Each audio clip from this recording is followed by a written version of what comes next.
ਉਤਪਤ ਅਧਿਆਇ 45। ਯੂਸੁਫ ਆਪਣੇ ਆਪ ਨੂੰ ਉਹਨਾਂ ਸਾਰਿਆਂ ਦੇ ਅੱਗੇ ਜਿਹੜੇ ਕੋਲ ਖੜੇ ਸਨ ਰੁਕ ਨਾ ਸਕਿਆ, ਸੋ ਉਸਨੇ ਉੱਚੀ ਦਿੱਤੀ ਆਖਿਆ, ਮੇਰੇ ਕੋਲੋਂ ਹਰ ਮਨੁੱਖ ਨੂੰ ਕੱਢ ਦਿਓ।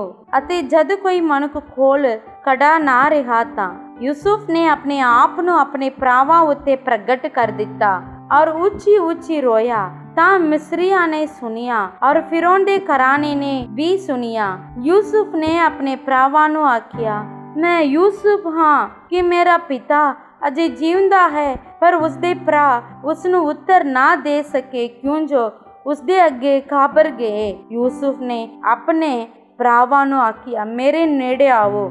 ਤਾਂ ਉਹ ਨੇੜੇ ਆਏ। ਤਦ ਉਸਨੇ ਆਖਿਆ, ਮੈਂ ਤੁਹਾਡਾ ਭਰਾ ਯੂਸੁਫ ਹਾਂ, ਜਿਸਨੂੰ ਤੁਸੀਂ ਮਿਸਰ ਵਿੱਚ ਵੇਚਿਆ ਸੀ। ਹੁਣ ਤੁਸੀਂ ਹਿਰਖ ਨਾ ਕਰੋ ਔਰ ਨਾ ਹੀ ਰੱਜ ਕਰੋ ਕਿ ਤੁਸੀਂ ਮੈਨੂੰ ਇਧਰ ਵੇਚ ਦਿੱਤਾ, ਕਿਉਂਕਿ ਪਰਮੇਸ਼ਰ ਨੇ ਤੁਹਾਡੇ ਅੱਗੇ ਮੈਨੂੰ ਜਾਨਾਂ ਬਚਾਉਣ ਲਈ ਘੱਲਿਆ।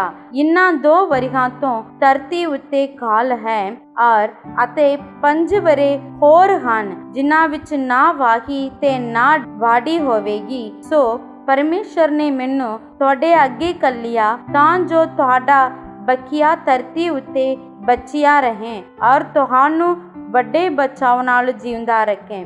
ਹੁਣ ਤੁਸਾਂ ਨਹੀਂ, ਸਗੋਂ ਪਰਮੇਸ਼ਰ ਨੇ ਮੈਨੂੰ ਇੱਥੇ ਘੱਲਿਆ ਹੈ ਔਰ ਉਸਨੇ ਮੈਨੂੰ ਫਿਰੌਨ ਲਈ ਪਿਤਾ ਔਰ ਉਸਦੇ ਸਾਰੇ ਘਰ ਦਾ ਸੁਆਮੀ ਔਰ ਮਿਸਰ ਦੇ ਸਾਰੇ ਦੇਸ਼ ਦਾ ਹਾਕਮ ਠਹਿਰਾਇਆ ਹੈ। ਸਤਾਬੀ ਕਰੋ ਔਰ ਮੇਰੇ ਪਿਤਾ ਦੇ ਕੋਲ ਜਾਓ ਔਰ ਉਸਨੂੰ ਆਖੋ, ਤੇਰਾ ਪੁੱਤਰ ਯੂਸੁਫ ਇਉਂ ਆਖਦਾ ਹੈ ਕਿ ਪਰਮੇਸ਼ਰ ਨੇ ਮੈਨੂੰ ਸਾਰੇ ਮਿਸਰ ਦੇਸ਼ ਦਾ ਮਾਲਿਕ ਬਣਾ ਦਿੱਤਾ ਹੈ। ਮੇਰੇ ਕੋਲ ਉਤਰ ਆਓ, ਢਿੱਲ ਨਾ ਕਰੋ। ਤੁਸੀਂ ਗੋਸਨ ਦੀ ਧਰਤੀ ਵਿੱਚ ਬਸੇਰਾ ਕਰੋਗੇ ਔਰ ਮੇਰੇ ਨੇੜੇ ਰਹੋਗੇ। ਤੁਸੀਂ ਔਰ ਤੁਹਾਡੇ ਬਾਲ ਬੱਚੇ ਔਰ ਤੁਹਾਡੇ ਬੱਚਿਆਂ ਦੇ ਬੱਚੇ ਔਰ ਤੁਹਾਡੇ ਇੱਜੜ ਔਰ ਤੁਹਾਡੇ ਚੋਨੇ ਔਰ ਸਭ ਕੁਝ ਜੋ ਤੁਹਾਡਾ ਹੈ ਔਰ ਉੱਤੇ ਮੈਂ ਤੁਹਾਡੀ ਪਾਲਣਾ ਕਰਾਂਗਾ, ਕਿਉਂ ਜੋ ਅਜੇ ਕਾਲ ਦੇ 5 ਵਰ੍ਹੇ ਹੋਰ ਹਨ। ਕਿਤੇ ਯੂੰ ਨਾ ਹੋਵੇ ਕਿ ਤੁਸੀਂ ਔਰ ਤੁਹਾਡਾ ਘਰਾਣਾ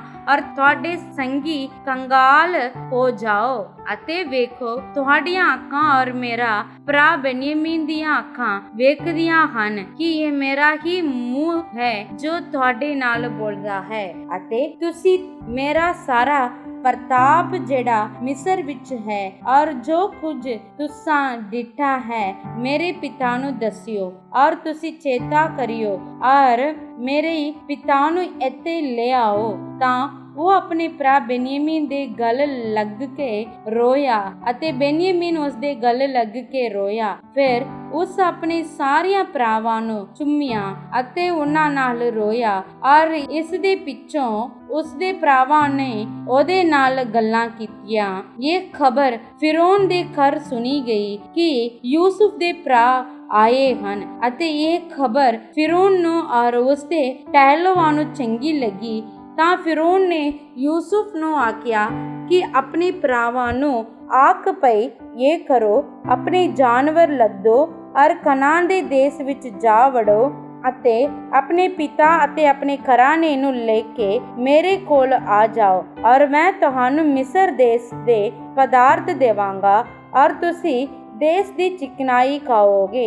ਹੁਣ ਤੁਹਾਨੂੰ ਇਹ ਆ ਗਿਆ ਹੈ, ਤੁਸੀਂ ਇਹ ਕਰੋ ਕਿ ਮਿਸਰ ਦੇਸ਼ ਤੋਂ ਗੰਢੇ ਲੈ ਜਾਓ ਔਰ ਆਪਣੇ ਬਾਲ ਬੱਚੇ ਔਰ ਆਪਣੀਆਂ ਤੀਵੀਆਂ ਔਰ ਆਪਣੇ ਪਿਤਾ ਨੂੰ ਲੈ ਆਓ। ਤੁਹਾਡੀ ਨਿਗਾਹ ਵਿੱਚ ਲੱਕੇ ਤੁੱਕੇ ਦਾ ਹਿਰਕ ਨਾ ਰਹੇ, ਕਿਉਂ ਜੋ ਸਾਰੇ ਮਿਸਰ ਦੇਸ਼ ਦੇ ਪਦਾਰਥ ਤੁਹਾਡੇ ਹੀ ਹਨ। ਸੋ ਇਸਰਾਏਲ ਦੇ ਪੁੱਤਰਾਂ ਨੇ ਐਵੇਂ ਹੀ ਕੀਤਾ ਔਰ ਯੂਸੁਫ ਨੇ ਫਿਰੌਨ ਦੇ ਹੁਕਮ ਦੇ ਅਨੁਸਾਰ ਉਹਨਾਂ ਨੂੰ ਗੰਢੇ ਦਿੱਤੇ ਔਰ ਉਹਨਾਂ ਨੂੰ ਰਸਤੇ ਲਈ ਰਸਤ ਦਿੱਤੀ ਅਤੇ ਉਹਨਾਂ ਸਾਰਿਆਂ ਨੂੰ ਉਸਨੇ ਮਨੁੱਖਾਂ ਪ੍ਰਤੀ ਇੱਕ ਜੋੜਾ ਬਸਤਰ ਦਿੱਤਾ। ਪਰ ਬੈਨਯਾਮੀਨ ਨੂੰ 300 ਟੱਕੇ ਚਾਂਦੀ ਔਰ 5 ਜੋੜੇ ਬਸਤਰ ਦਿੱਤੇ ਅਤੇ ਆਪਣੇ ਪਿਤਾ ਨੂੰ ਇਹ ਕੁਝ ਘੱਲਿਆ, ਅਰਥਾਤ 10 ਕੋਤੇ ਮਿਸਰ ਦੇ ਪਦਾਰਥਾਂ ਦੇ ਲੱਦੇ ਹੋਏ ਔਰ 10 ਕੋਤੀਆਂ ਅੰਨ ਦਾਣੇ ਔਰ ਆਪਣੇ ਪਿਤਾ ਦੇ ਰਸਤੇ ਲਈ ਹੋਰ ਖਾਦ ਖੁਰਾਕ ਦੀਆਂ ਲੱਦੀਆਂ ਹੋਈਆਂ। ਸੋ यूं उसने अपने ਭਰਾਵਾਂ ਨੂੰ ਵਿਦਿਆ ਕੀਤਾ ਔਰ ਉਹ ਚਲੇ ਗਏ। ਔਰ ਉਸਨੇ ਉਹਨਾਂ ਨੂੰ ਆਖਿਆ, ਕਿਤੇ ਰਸਤੇ ਵਿੱਚ ਘਬਰਾਈਓ ਨਾ। ਸੋ ਉਹ ਮਿਸਰ ਤੋਂ ਉਤਾਹਾਂ ਗਏ ਔਰ ਕਨਾਨ ਦੇਸ਼ ਵਿੱਚ ਆਪਣੇ ਪਿਤਾ ਯਾਕੂਬ ਦੇ ਕੋਲ ਆਏ ਔਰ ਉਸ ਨੂੰ ਦੱਸਿਆ ਕਿ ਯੂਸੁਫ ਅਜੇ ਜਿਉਂਦਾ ਹੈ ਅਤੇ ਉਹ ਮਿਸਰ ਦੇ ਸਾਰੇ ਦੇਸ਼ ਉੱਤੇ ਰਾਜ ਕਰਦਾ ਹੈ। ਤਾਂ ਉਸ ਦਾ ਦਿਲ ਬੈਠ ਗਿਆ, ਕਿਉਂ ਜੋ ਉਸਨੇ ਉਹਨਾਂ ਦੀ ਪ੍ਰਤੀਤ ਨਾ ਕੀਤੀ। ਫਿਰ ਉਹਨਾਂ ਨੇ ਯੂਸੁਫ ਦੀਆਂ ਸਾਰੀਆਂ ਗੱਲਾਂ ਜਿਹੜੀਆਂ ਉਹ ਉਹਨਾਂ ਨੂੰ ਬੋਲੀਆਂ ਸੀ ਉਹਨੂੰ ਦੱਸੀਆਂ। ਅਤੇ ਜਦੋਂ ਉਸਨੇ ਗੰਢੇ ਜਿਹੜੇ ਯੂਸੁਫ ਨੇ ਉਸ ਦੇ ਲਿਆਉਣ ਲਈ ਕੱਲੇ ਸਨ ਦਿੱਤੇ ਤਾਂ ਉਹਨਾਂ ਦੇ ਪਿਤਾ ਯਾਕੂਬ ਦੀ ਜਾਨ ਵਿੱਚ ਜਾਨ ਆਈ। ਤਾਂ ਇਸਰਾਏਲ ਆਖਿਆ, ਇਹੋ ਬਸ ਹੈ ਕਿ ਮੇਰਾ ਪੁੱਤਰ ਯੂਸੁਫ ਅਜੇ ਜਿਉਂਦਾ ਹੈ। ਮੈਂ ਜਾਵਾਂਗਾ ਔਰ ਆਪਣੇ ਮਰਨ ਤੋਂ ਪਹਿਲਾਂ ਉਸ ਨੂੰ ਵੇਖਾਂਗਾ। ਸਾਮੂਏਲ ਦੀ ਦੂਜੀ ਪੋਥੀ ਅਧਿਆਇ 5। ਇਹਦੇ ਪਿੱਛੋਂ ਇਸਰਾਏਲ ਦੇ ਸਾਰੇ ਗੋਤ ਹਬਰੋਨ ਦੇ ਵਿੱਚ ਦਾਊਦ ਕੋਲ ਆਏ ਅਤੇ ਉਹਨੂੰ ਆਖਿਆ ਕਿ ਵੇਖੋ, ਅਸੀਂ ਤੁਹਾਡੇ ਹੀ ਹੱਡੀ ਤੇ ਬੋਟੀ ਹਾਂ ਅਤੇ ਪਿਛਲੇ ਸਮੇਂ ਵਿੱਚ ਵੀ ਜਿਸ ਵੇਲੇ ਸਾਡਾ ਬਾਦਸ਼ਾਹ ਸੌਲ ਸੀ ਤਾਂ ਤੁਸੀਂ ਹੀ ਇਸਰਾਏਲ ਨੂੰ ਬਾਹਰ ਲੈ ਜਾਂਦੇ ਅਤੇ ਫਿਰ ਮੋੜ ਲਿਆਂਦੇ ਸੋ। ਅਤੇ ਯਹੋਵਾ ਨੇ ਤੁਹਾਨੂੰ ਆਖਿਆ ਹੈ, ਜੋ ਤੂੰ ਮੇਰੀ ਪ੍ਰਜਾ ਇਸਰਾਏਲ ਨੂੰ ਚੁਗਾਵੇਗਾ ਅਤੇ ਤੂੰ ਹੀ ਇਸਰਾਏਲ ਉਤੇ ਪ੍ਰਧਾਨ ਹੋਵੇਗਾ। ਗੱਲ ਕਾਦੀ, ਇਸਰਾਏਲ ਦੇ ਸਾਰੇ ਬਜ਼ੁਰਗ ਹਬਰੋਨ ਵਿੱਚ ਬਾਦਸ਼ਾਹ ਕੋਲ ਆਏ ਅਤੇ ਦਾਊਦ ਬਾਦਸ਼ਾਹ ਨੇ ਹਬਰੋਨ ਵਿੱਚ ਉਹਨਾਂ ਦੇ ਨਾਲ ਯਹੋਵਾ ਦੇ ਅੱਗੇ ਨੇਮ ਕੀਤਾ ਅਤੇ ਉਹਨਾਂ ਨੇ ਦਾਊਦ ਨੂੰ ਮਸਾਕ ਕਰਕੇ ਇਸਰਾਏਲ ਦਾ ਬਾਦਸ਼ਾਹ ਬਣਾ ਦਿੱਤਾ। ਜਿਸ ਵੇਲੇ ਦਾਊਦ ਰਾਜ ਕਰਨ ਲੱਗਾ ਤਦ 30 ਵਰ੍ਹਿਆਂ ਦਾ ਸੀ ਅਤੇ ਉਸਨੇ 40 ਵਰ੍ਹੇ ਰਾਜ ਕੀਤਾ। ਉਸਨੇ 7 ਵਰ੍ਹੇ 6 ਮਹੀਨੇ ਯਹੂਦਾ ਉੱਤੇ ਹਬਰੋਨ ਵਿੱਚ ਅਤੇ ਸਾਰੇ ਇਸਰਾਏਲ ਔਰ ਯਹੂਦਾ ਵਿੱਚ ਯਰੂਸ਼ਲਮ ਦੇ ਵਿੱਚ 33 ਵਰ੍ਹੇ ਰਾਜ ਕੀਤਾ।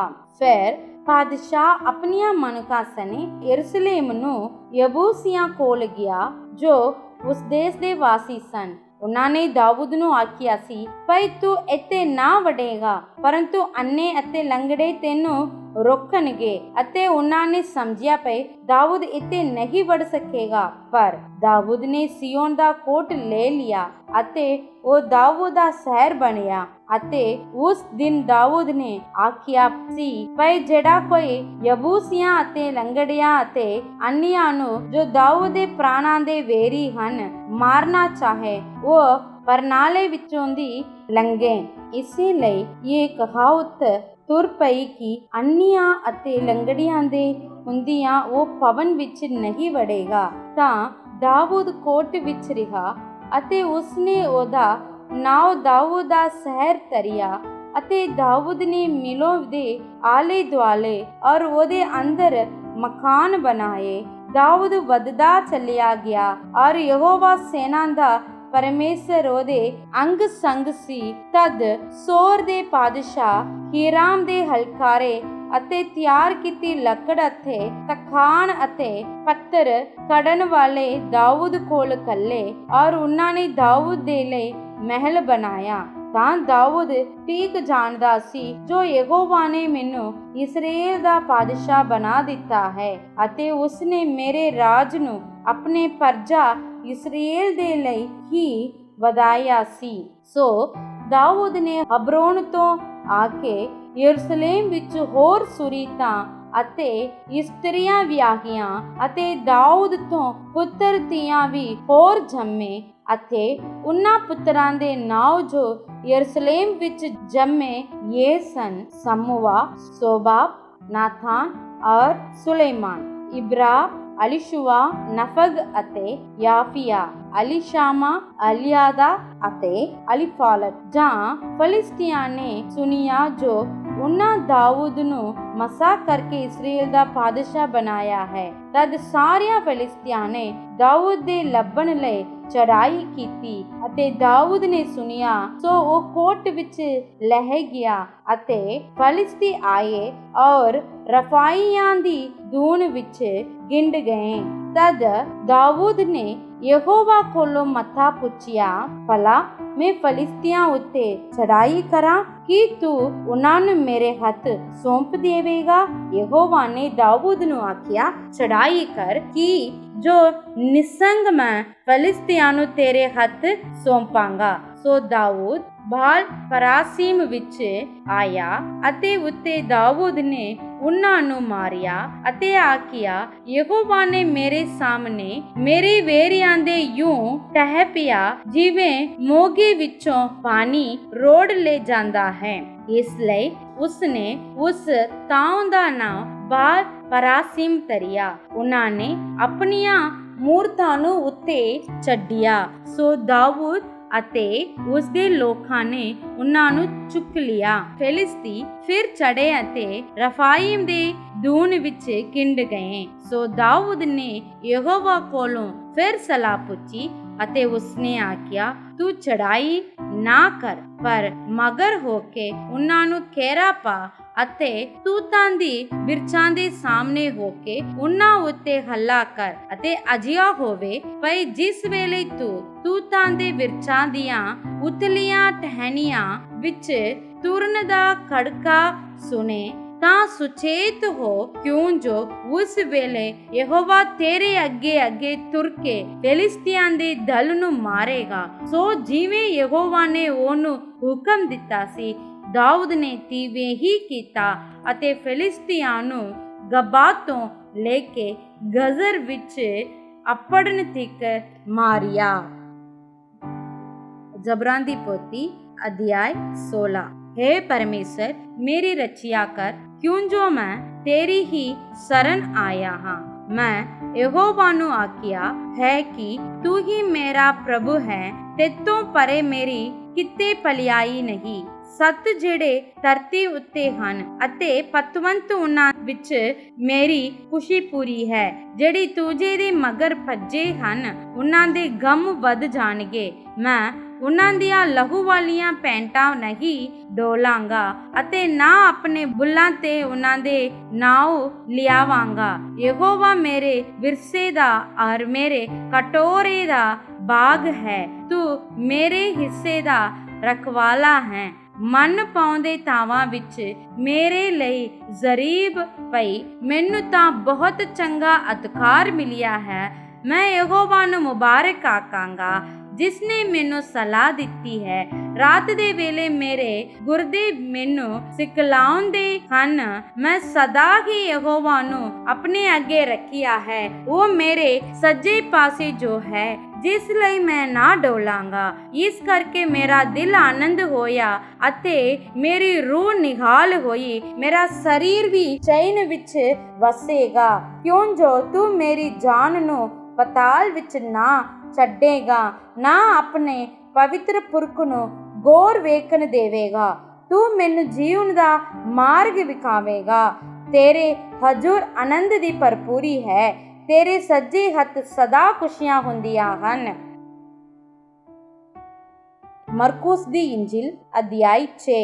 ਫਿਰ ਉਹ ਉੱਤੋਂ ਤੁਰ ਕੇ ਆਪਣੇ ਦੇਸ਼ ਵਿੱਚ ਆਇਆ ਔਰ ਉਹਦੇ ਚੇਲੇ ਉਹਦੇ ਪਿੱਛੇ ਹੋ ਤੁਰੇ। ਜਾਂ ਸਬਤ ਦਾ ਦਿਨ ਹੋਇਆ ਤਾਂ ਉਹ ਸਮਾਜ ਵਿੱਚ ਉਪਦੇਸ਼ ਦੇਣ ਲੱਗਾ ਔਰ ਬਹੁਤੇ ਸੁਣ ਕੇ ਹੈਰਾਨ ਹੋ ਗਏ ਅਤੇ ਬੋਲੇ ਕਿ ਇਹ ਗੱਲਾਂ ਇਸ ਨੂੰ ਕਿੱਥੋਂ ਆਇਆ ਅਤੇ ਇਹ ਕਿਹੋ ਜਿਹਾ ਗਿਆਨ ਹੈ ਜੋ ਇਸ ਨੂੰ ਦਿੱਤਾ ਗਿਆ ਔਰ ਇਹੋ ਜਿਹੀਆਂ ਕਰਾਮਾਤਾਂ ਜੋ ਉਹਦੇ ਹੱਥੋਂ ਹੁੰਦੀਆਂ ਹਨ ਕੀ ਹਨ। ਭਲਾ ਇਹ ਤਰਖਾਨ ਨਹੀਂ ਹੈ, ਮਰੀਅਮ ਦਾ ਪੁੱਤਰ ਅਤੇ ਯਾਕੂਬ ਔਰ ਯੋਸੇਸ ਔਰ ਯਹੂਦਾ ਔਰ ਸਮੋਨ ਦਾ ਭਰਾ ਅਤੇ ਉਹਦੀਆਂ ਭੈਣਾਂ ਇੱਥੇ ਸਾਡੇ ਕੋਲ ਨਹੀਂ ਹਨ। ਸੋ ਉਹਨਾਂ ਉਸ ਤੋਂ ਠੋਕਰ ਖਾਧੀ। ਯਿਸੂ ਨੇ ਉਹਨਾਂ ਨੂੰ ਆਖਿਆ, ਨਬੀ ਦਾ ਆਪਣੇ ਦੇਸ਼ ਅਤੇ ਅੰਗ ਸਾਖ ਅਤੇ ਆਪਣੇ ਕਰ ਤੋਂ ਬਿਨਾ ਹੋਰ ਕਿਤੇ ਨਿਆਦਰ ਨਹੀਂ ਹੁੰਦਾ। ਔਰ ਉਹ ਉੱਤੇ ਕੋਈ ਕਰਾਮਤ ਨਾ ਵਿਖਾ ਸਕਿਆ, ਪਰ ਥੋੜੇ ਜਿਹੇ ਰੋਗੀਆਂ ਉੱਤੇ ਹੱਥ ਰੱਖ ਕੇ ਉਹਨਾਂ ਨੂੰ ਚੰਗਾ ਕੀਤਾ ਅਤੇ ਉਸਨੇ ਉਹਨਾਂ ਦੀ ਬੇਪਰਤੀਤੀ ਉੱਤੇ ਅਚਰਜ ਮੰਨਿਆ। ਔਰ ਉਹ ਆਲੇ ਦੁਆਲੇ ਦੇ ਪਿੰਡਾਂ ਵਿੱਚ ਉਪਦੇਸ਼ ਦਿੰਦਾ ਫਿਰਿਆ। ਫਿਰ ਉਹ ਉਹਨਾਂ 12 ਨੂੰ ਕੋਲ ਸੱਦ ਕੇ ਉਹਨਾਂ ਨੂੰ 2-2 ਕਰਕੇ ਭੇਜਣ ਲੱਗਾ। ਔਰ ਉਸਨੇ ਉਹਨਾਂ ਨੂੰ ਪਰਿਸ਼ਟ ਆਤਮਿਆਂ ਉੱਤੇ ਇਖਤਿਆਰ ਦਿੱਤਾ ਅਤੇ ਉਹਨਾਂ ਨੂੰ ਹੁਕਮ ਦਿੱਤਾ ਭਈ ਰਾਹ ਦੇ ਲਈ ਲਾਟੀ ਬਿਨਾ ਹੋਰ ਕੁਝ ਨਾ ਲਓ, ਨਾ ਰੋਟੀ, ਨਾ ਚੋਲਾ, ਨਾ ਕੁਝ ਨਕਦੀ ਆਪਣੇ ਕਮਰ ਕੱਸੇ ਵਿੱਚ, ਪਰ ਜੁੱਤੀ ਪਾਓ ਅਤੇ 2 ਕੁਰਤੇ ਨਾ ਪਹਿਨੋ। ਉਸਨੇ ਉਹਨਾਂ ਨੂੰ ਆਖਿਆ ਕਿ ਜਿੱਥੇ ਤੁਸੀਂ ਕਿਸੇ ਘਰ ਵਿੱਚ ਜਾਓ ਤਾਂ ਜਿੰਨਾ ਚਿਰ ਉੱਤੋਂ ਨਾ ਤੁਰੋ ਉੱਤੇ ਹੀ ਟਿਕੋ, ਪਰ ਜਿੱਥੇ ਕਿਤੇ ਤੁਹਾਨੂੰ ਕਬੂਲ ਨਾ ਕਰਨ ਅਤੇ ਤੁਹਾਡੀ ਨਾ ਸੁਣਨ ਤਾਂ ਉੱਤੋਂ ਨਿਕਲ ਕੇ ਉਹਨਾਂ ਉੱਤੇ ਸਾਖੀ ਲਈ ਆਪਣੇ ਪੈਰਾਂ ਦੀ ਧੂੜ ਝਾੜ ਸੁੱਟੋ। ਤਾਂ ਉਹ ਬਾਹਰ ਜਾ ਕੇ ਪ੍ਰਚਾਰ ਕਰਨ ਲੱਗੇ ਕਿ ਲੋਕ ਤੋਬਾ ਕਰਨ, ਅਤੇ ਬਹੁਤ ਸਾਰੀਆਂ ਪੁੱਤਾਂ ਨੂੰ ਕੱਢ ਦਿੱਤਾ ਅਤੇ ਬਹੁਤ ਸਾਰੇ ਰੋਗੀਆਂ ਤੇ ਤੇਲ ਮਲ ਕੇ ਉਹਨਾਂ ਨੂੰ ਚੰਗਾ ਕੀਤਾ।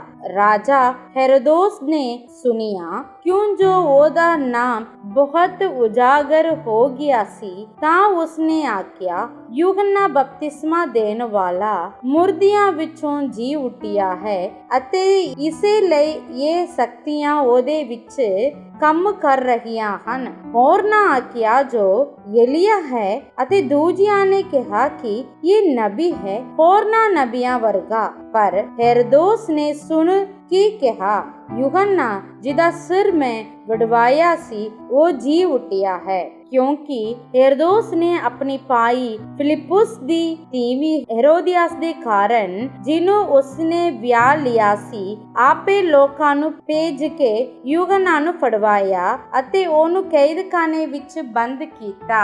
ਇਸ ਲਈ ਜੋ ਯੂਹੰਨਾ ਨੇ ਹੈਰੋਦਸ ਨੂੰ ਜੋ ਆਖਿਆ ਸੀ ਕਿ ਆਪਣੇ ਭਾਈ ਦੀ ਤੀਵੀਂ ਦਾ ਰੱਖਣਾ ਤੈਨੂੰ ਯੋਗ ਨਹੀਂ, ਤਾਂ ਹੈਰੋਦੀਆਸ ਉਸ ਨਾਲ ਵੈਰ ਰੱਖਦੀ ਅਤੇ ਉਹਨੂੰ ਮਾਰ ਸੁੱਟਣ ਚਾਹੁੰਦੀ ਸੀ, ਪਰ ਵਸ ਨਹੀਂ ਸੀ ਚੱਲਦਾ, ਕਿਉਂ ਜੋ ਹੈਰੋਦਸ ਯੂਹੰਨਾ ਨੂੰ ਧਰਮੀ ਅਤੇ ਪਵਿੱਤਰ ਪੁਰਖ ਜਾਣ ਕੇ ਉਸ ਕੋਲੋਂ ਡਰਦਾ ਔਰ ਉਹਦੀ ਰੱਖਿਆ ਕਰਦਾ ਸੀ ਅਤੇ ਉਹਦੀ ਸੁਣ ਕੇ ਬਹੁਤ ਦੁਬਤੇ ਵਿੱਚ ਪੈਂਦਾ ਜਾਂਦਾ, ਪਰ ਖੁਸ਼ੀ ਨਾਲ ਉਹਦੀ ਸੁਣਦਾ ਸੀ। ਔਰ ਦਾਊਦ ਦਾ ਦਿਨ ਆ ਪਹੁੰਚਿਆ ਜਦ ਹੈਰੋਦਸ ਨੇ ਆਪਣੇ ਜਨਮ ਦਿਨ ਉੱਤੇ ਆਪਣੇ ਅਮੀਰਾਂ ਅਤੇ ਫੌਜ ਦੇ ਸਰਦਾਰਾਂ ਅਤੇ ਗਲੀਲ ਦੇ ਰਈਸਾਂ ਲਈ ਦਾਊਦ ਕੀਤੀ। ਔਰ ਜਦ ਹੈਰੋਦੀਆਸ ਦੀ ਧੀ ਆਪ ਅੰਦਰ ਆਣ ਕੇ ਨੱਚੀ ਅਤੇ ਹੈਰੋਦਸ ਔਰ ਉਹਦੇ ਨਾਲ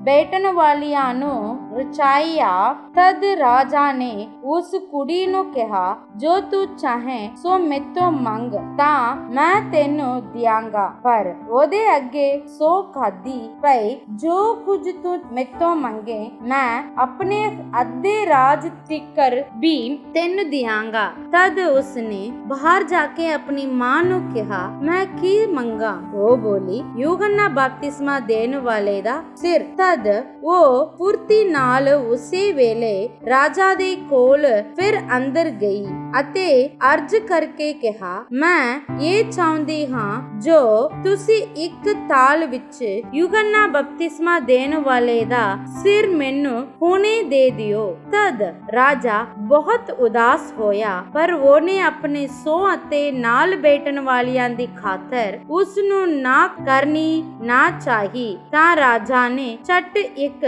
ਸਿਪਾਹੀ ਨੂੰ ਹੁਕਮ ਦੇ ਕੇ ਭੇਜਿਆ ਜੋ ਉਹਦਾ ਸਿਰ ਲਿਆਏ। ਤਦ ਉਹਨੇ ਜਾ ਕੇ ਉਹਦਾ ਸਿਰ ਕੈਦਖਾਨੇ ਵਿੱਚ ਵੱਢਿਆ ਅਤੇ ਇੱਕ ਥਾਲ ਵਿੱਚ ਰੱਖ ਕੇ ਲਿਆਂਦਾ ਔਰ ਕੁੜੀ ਨੂੰ ਦਿੱਤਾ ਅਤੇ ਕੁੜੀ ਨੇ ਉਹ ਆਪਣੀ ਮਾਂ ਨੂੰ ਦਿੱਤਾ ਅਤੇ ਉਹਦੀ ਚੇਲੇ ਸੁਣ ਕੇ ਆਏ ਔਰ ਉਹਦੀ ਲੋਥ ਚੁੱਕ ਕੇ ਉਸ ਨੂੰ ਕਬਰ ਵਿੱਚ ਰੱਖਿਆ। ਫਿਰ ਰਸੂਲ ਯਿਸੂ ਦੇ ਕੋਲ ਇਕੱਠੇ ਹੋਏ ਅਤੇ ਜੋ ਕੁਝ ਉਹਨਾਂ ਕੀਤਾ ਔਰ ਜੋ ਕੁਝ ਉਪਦੇਸ਼ ਦਿੱਤਾ ਸੀ ਸਭ ਉਹਨੂੰ ਦੱਸਿਆ। ਤਾਂ ਉਸਨੇ ਉਹਨਾਂ ਨੂੰ ਆਖਿਆ, ਤੁਸੀਂ ਆਪ ਉਜਾੜ ਤਾਂ ਲੱਗ ਚੱਲੋ ਅਤੇ ਰਤੀਕ ਸਸਤਾਓ, ਕਿਉਂਕਿ ਬਹੁਤ ਲੋਕ ਆਉਂਦੇ ਜਾਂਦੇ ਸਨ ਅਤੇ ਉਹਨਾਂ ਨੂੰ ਰੋਟੀ ਖਾਣ ਦਾ ਵੀ ਵਿਹਲ ਨਹੀਂ ਸੀ ਹੁੰਦਾ। ਸੋ ਉਹ ਬੇੜੀ ਉੱਤੇ ਇੱਕ ਉਜਾੜ ਥਾਂ ਵਿੱਚ ਅਲੱਗ ਚਲੇ ਗਏ। ਪਰ ਲੋਕਾਂ ਨੇ ਉਹਨਾਂ ਨੂੰ ਜਾਂਦੇ ਵੇਖਿਆ ਅਤੇ ਬਹੁਤਿਆਂ ਨੇ ਉਹਨਾਂ ਨੂੰ ਪਛਾਣ ਲਿਆ ਔਰ ਸਾਰਿਆਂ ਨਗਰਾਂ ਤੋਂ ਪੈਦਲ ਉਧਰ ਨੂੰ ਇੱਕ ਸੰਗ ਦੌੜੇ ਅਤੇ ਉਹਨਾਂ ਤੋਂ ਅੱਗੇ ਹੀ ਜਾ ਪਹੁੰਚੇ। ਤਾਂ ਉਸਨੇ ਨਿਕਲ ਕੇ ਇੱਕ ਵੱਡੀ ਭੀੜ ਵੇਖੀ ਔਰ ਉਹਨਾਂ ਤੇ ਤਰਸ ਖਾਧਾ, ਇਸ ਲਈ ਜੋ ਉਹ ਉਹਨਾਂ ਭੇਡਾਂ ਵਾਂਗੂ ਸਨ ਜਿਨ੍ਹਾਂ ਦਾ ਅਯਾਲੀ ਨਾ ਹੋਵੇ। ਉਹ ਉਹਨਾਂ ਨੂੰ ਬਹੁਤ ਗੱਲਾਂ ਦਾ ਉਪਦੇਸ਼ ਦੇਣ ਲੱਗਾ ਔਰ ਜਾਂ ਦਿਨ ਬਹੁਤ ਟਲ ਗਿਆ ਤਾਂ ਉਹਦੀ ਚੇਲਿਆਂ ਨੇ ਉਸ ਕੋਲ ਆਣ ਕੇ ਕਿਹਾ, ਇਹ ਤਾਂ ਉਜਾੜ ਹੈ ਅਤੇ ਦਿਨ ਹੁਣ ਬਹੁਤ ਟਲ ਗਿਆ, ਇਹਨਾਂ ਨੂੰ ਵਿਦਿਆ ਕਰ। ਤਾਂ ਉਹ ਆਲੇ ਦੁਆਲੇ ਦੇ ਗਰਾਵਾਂ ਅਤੇ ਪਿੰਡਾਂ ਵਿੱਚ ਜਾ ਕੇ ਆਪਣੇ ਲਈ ਖਾਣ ਨੂੰ ਮੁੱਲ ਲੈਣ। ਪਰ ਉਸਨੇ ਉਹਨਾਂ ਨੂੰ ਉੱਤਰ ਦਿੱਤਾ, ਤੁਸੀਂ ਹੀ ਉਹਨਾਂ ਨੂੰ ਖਾਣ ਲਈ ਦਿਓ। ਪਰ ਉਹਨਾਂ ਉਸ ਨੂੰ ਆਖਿਆ, ਭਲਾ ਅਸੀਂ ਜਾ ਕੇ 100 ਰੁਪਇਆ ਦੀਆਂ ਰੋਟੀਆਂ ਮੁੱਲ ਲੈ ਕੇ ਇਹਨਾਂ ਨੂੰ ਪਾਈਏ। ਉਸਨੇ ਉਹਨਾਂ ਨੂੰ ਆਖਿਆ, ਤੁਹਾਡੇ ਕੋਲ ਕਿੰਨੀਆਂ ਰੋਟੀਆਂ ਹਨ? ਜਾਓ ਵੇਖੋ। ਤਾਂ ਉਹਨਾਂ ਮਾਲੂਮ ਕਰਕੇ ਕਿਹਾ ਕਿ 5 ਅਤੇ 2 ਮੱਛੀਆਂ। ਤਾਂ ਉਸਨੇ ਉਹਨਾਂ ਨੂੰ ਹੁਕਮ ਦਿੱਤਾ ਕਿ ਸਭ ਹਰੇ ਘਾਹ ਉੱਤੇ ਬਗਥਾਂ ਹੋ ਕੇ ਬਹਿ ਜਾਣ ਔਰ ਉਹਨਾਂ ਦੀ 100 ਅਤੇ 50 ਦੀ ਪਾਲ ਬੈਠ ਗਏ। ਤਾਂ ਉਸਨੇ ਉਹ 5 ਰੋਟੀਆਂ ਅਤੇ 2 ਮੱਛੀਆਂ ਲੈ ਕੇ ਆਕਾਸ਼ ਦੀ ਵੱਲ ਵੇਖਿਆ ਔਰ ਬਰਕਤ ਦੇ ਕੇ ਰੋਟੀ ਤੋੜਿਆ ਅਤੇ ਲੋਕਾਂ ਦੇ ਅੱਗੇ ਰੱਖਣ ਲਈ ਚੇਲਿਆਂ ਨੂੰ ਦਿੱਤਾ ਗਿਆ ਅਤੇ 2 ਮੱਛੀਆਂ ਉਹਨੇ ਸਭਨਾਂ ਵਿੱਚ ਵੰਡੀਆਂ। ਤਾਂ ਉਹ ਸਾਰੇ ਖਾ ਕੇ ਰੱਜ ਗਏ ਅਤੇ ਉਹਨਾਂ ਨੇ ਟੁਕੜੀਆਂ ਦੀਆਂ 12 ਟੋਕਰੀਆਂ ਭਰੀਆਂ ਹੋਈਆਂ ਉਠਾਈਆਂ ਅਤੇ ਕੁਝ ਮੱਛੀਆਂ ਵਿੱਚੋਂ ਵੀ ਉਠਾਇਆ ਅਤੇ ਰੋਟੀਆਂ ਦੇ ਖਾਣ ਵਾਲੇ 5000 ਮਰਦ ਸਨ। ਫਿਰ ਉਹਨੇ ਉਸੇ ਵੇਲੇ ਆਪਣੇ ਚੇਲਿਆਂ ਨੂੰ ਤਾਕੀਦ ਕੀਤੀ ਪਈ, ਜਦ ਤੀਕਰ ਮੈਂ ਭੀੜ ਨੂੰ ਵਿਦਿਆ ਕਰਾਂ, ਤੁਸੀਂ ਬੇੜੀ ਉੱਤੇ ਚੜ੍ਹ ਕੇ ਮੇਤੋਂ ਪਹਿਲਾਂ ਬੇਤਸੈਦਾ ਨੂੰ ਪਾਰ ਲੰਘੋ। ਅਤੇ ਉਹਨਾਂ ਨੂੰ ਤੋਰ ਕੇ ਉਹ ਆਪ ਪ੍ਰਾਰਥਨਾ ਕਰਨ ਲਈ ਪਹਾੜ ਉੱਤੇ ਚਲਿਆ ਗਿਆ। ਔਰ ਜਾਂ ਸੰਝ ਹੋਈ ਤਾਂ ਬੇੜੀ ਝੀਲ ਦੇ ਵਿਚਾਲੇ ਸੀ ਅਤੇ ਉਹ ਇਕੱਲਾ ਹੀ ਕੰਢੇ ਉੱਤੇ ਸੀ। ਜਾਂ ਉਸਨੇ ਉਹਨਾਂ ਨੂੰ ਚੱਪੇ ਲਾਉਣ ਵਿੱਚ ਔਖਾ ਵੇਖਿਆ, ਕਿਉਂ ਜੋ ਪੌਣ ਸਾਹਮਣੀ ਸੀ। ਤਾਂ ਰਾਤ ਦੇ ਪਿਛਲੇ ਪਹਿਰ ਉਹ ਝੀਲ ਦੇ ਉੱਤੋਂ ਦੀ ਤੁਰਦਿਆਂ ਉਹਨਾਂ ਦੀ ਵੱਲ ਆਇਆ ਅਤੇ ਉਹਨਾਂ ਤੋਂ ਅੱਗੇ ਵਧਣ ਨੂੰ ਕਰਦਾ ਸੀ। ਪਰ ਜਾਂ ਉਹਨਾਂ ਉਸ ਨੂੰ ਝੀਲ ਉੱਤੇ ਤੁਰਦਿਆਂ ਵੇਖਿਆ ਤਾਂ ਉਸ ਨੂੰ ਪੁੱਤਨਾ ਜਾਣ ਕੇ ਡੜਿਆ ਉੱਠੇ, ਕਿਉਂ ਜੋ ਉਹ ਸਭ ਉਸ ਨੂੰ ਵੇਖ ਕੇ ਘਬਰਾ ਗਏ ਸਨ। ਅਤੇ ਉਸਨੇ ਹੋਵੇ ਉਹਨਾਂ ਨਾਲ ਗੱਲਾਂ ਕਰਕੇ ਉਹਨਾਂ ਨੂੰ ਕਿਹਾ, ਹੌਸਲਾ ਰੱਖੋ, ਮੈਂ ਹਾਂ, ਨਾ ਡਰੋ। ਤਦ ਉਹ ਬੇੜੀ ਉੱਤੇ ਉਹਨਾਂ ਕੋਲ ਚੜ ਗਿਆ ਅਤੇ ਪੌਣ ਥੰਮ ਗਈ। ਤਦ ਉਹ ਆਪਣੇ ਮਨਾਂ ਵਿੱਚ ਡਾਢੇ ਅਚਰਜ ਹੋਏ, ਕਿਉਂ ਜੋ ਉਹਨਾਂ ਨੇ ਉਹਨਾਂ ਰੋਟੀਆਂ ਦੀ ਗੱਲ ਨਹੀਂ ਸੀ ਸਮਝੀ, ਪਰ ਉਹਨਾਂ ਦੇ ਦਿਲ ਸੁੰਨ ਹੋਏ ਸਨ। ਉਹ ਪਾਰ ਲੰਘ ਕੇ ਗਨਸਰੇਤ ਦੀ ਧਰਤੀ ਉੱਤੇ ਉਤਰੇ ਅਤੇ ਬੇੜੀ ਨੂੰ ਖਾਟ ਤੇ ਬੰਨਿਆ। ਜਾਂ ਉਹ ਬੇੜੀ ਉੱਤੇ ਉਤਰੇ ਤਾਂ ਲੋਕਾਂ ਨੇ ਉਸ ਨੂੰ ਝੱਟ ਸਿਆਣ ਲਿਆ ਔਰ ਉਸ ਸਾਰੇ ਦੇਸ਼ ਦੇ ਚੌਂਕੀ ਪਾਸੇ ਦੌੜੇ ਔਰ ਜਿੱਤੇ ਸੁਣਿਆ ਕਿ ਉਹ ਹੈ ਉੱਥੇ ਰੋਗੀਆਂ ਨੂੰ ਮੰਜੀਆਂ ਤੇ ਪਾ ਕੇ ਲੈ ਜਾਣ ਲੱਗੇ। ਔਰ ਉਹ ਜਿੱਤੇ ਕਿਤੇ ਪਿੰਡਾਂ ਜਾਂ ਨਗਰਾਂ ਜਾਂ ਗਰਾਵਾਂ ਵਿੱਚ ਵੜਦਾ ਸੀ, ਉੱਤੇ ਹੀ ਮਾਂਦਿਆਂ ਨੂੰ ਬਾਜ਼ਾਰਾਂ ਵਿੱਚ ਲਿਆ ਰੱਖਦੇ ਸਨ ਅਤੇ ਉਹਦੀ ਮਿੰਨਤ ਕਰਦੇ ਸਨ ਕਿ ਉਹਦੇ ਕੱਪੜੇ ਦਾ ਪੱਲਾ ਹੀ ਚੋਹਣਾ ਪਾਉਣ। ਔਰ ਜਿੰਨਿਆਂ ਨੇ ਉਸ ਨੂੰ ਛੋਇਆ ਸੋ ਚੰਗਾ ਹੋ ਗਏ। ਆਮੀਨ, ਆਮੀਨ। ਸਭਨਾਂ ਨੂੰ ਪਿਆਰ ਭਰੀ ਜੈ ਮਸੀਹ ਦੀ। ਅੱਜ ਜੋ ਆਪਾਂ ਵਚਨ ਪੜ੍ਹਿਆ ਸੀ ਉਹਨਾਂ ਵਿੱਚੋਂ ਕੁਝ ਗੱਲਾਂ ਨੂੰ ਧਿਆਨ ਕਰਾਂਗੇ। ਉਤਪਤੀ ਦੀ ਕਿਤਾਬ ਅਧਿਆਇ 45। ਇਸ ਵਿੱਚ ਆਪਾਂ ਵੇਖਦੇ ਹਾਂ ਯੂਸਫ ਆਪਣੇ ਆਪ ਨੂੰ ਉਹਦੇ ਭਰਾਵਾਂ ਕੋਲ ਪ੍ਰਗਟ ਕਰਦਾ। ਜਦੋਂ ਉਹਦੇ ਭਰਾਵਾਂ ਨੂੰ ਪਤਾ ਲੱਗਦਾ ਹੈ ਕਿ ਇਹ ਯੂਸਫ ਹੈ ਤਾਂ ਉਹ ਘਬਰਾ ਜਾਂਦੇ। ਸੋ ਯੂਸਫ ਉਹਨਾਂ ਨੂੰ ਆਖਦਾ ਹੈ ਕਿ ਤੁਸੀਂ ਡਰੋ ਨਾ, ਕਿਉਂਕਿ ਪਰਮੇਸ਼ਰ ਮੈਨੂੰ ਜਾਨਾਂ ਨੂੰ ਬਚਾਉਣ ਲਈ ਤੁਹਾਡੇ ਤੋਂ ਪਹਿਲਾਂ ਇਸ ਦੇਸ਼ ਦੇ ਵਿੱਚ ਘੱਲਿਆ। ਇਸ ਦੇ ਵਿੱਚੋਂ ਯੂਸਫ ਪਰਮੇਸ਼ਰ ਦੀਆਂ ਗੱਲਾਂ ਨੂੰ ਸਹੀ ਸਮਝਦਾ ਹੋਇਆ ਇਸ ਅਧਿਆਇ ਦੇ ਵਿੱਚ ਵੇਖਦੇ ਹਾਂ। ਚਾਹੇ ਉਹਨੇ ਬਹੁਤ ਸਾਰੀਆਂ ਦੁੱਖ ਮੁਸੀਬਤਾਂ ਨੂੰ ਪਾਰ ਲੰਘਣਾ ਪਿਆ, ਫਿਰ ਵੀ ਉਹ ਉਸ ਦੁੱਖ ਮੁਸੀਬਤਾਂ ਦੇ ਵਿੱਚੋਂ ਹੋ ਕੇ ਵੀ ਪਰਮੇਸ਼ਰ ਦੀ ਮਰਜ਼ੀ ਨੂੰ ਸਮਝ ਲਿਆ ਅਤੇ ਇਸ ਕਾਰਨ ਉਹ ਉਹਦੇ ਭਰਾਵਾਂ ਨੂੰ ਹੌਸਲਾ ਦਿੰਦਾ ਹੋਇਆ ਇਸ ਅਧਿਆਇ ਦੇ ਵਿੱਚ ਆਪਾਂ ਵੇਖਦੇ ਹਾਂ।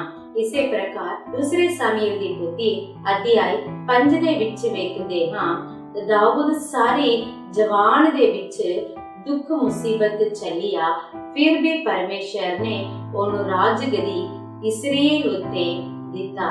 ਹਬਰੋਨ ਦੇ ਵਿੱਚ ਦਾਊਦ ਸਾਰੇ ਇਸਰਾਏਲ ਉੱਤੇ ਰਾਜਾ ਬਣਦਾ ਹੋਇਆ ਇਸ ਅਧਿਆਇ ਦੇ ਵਿੱਚ ਵੇਖਦੇ ਹਾਂ।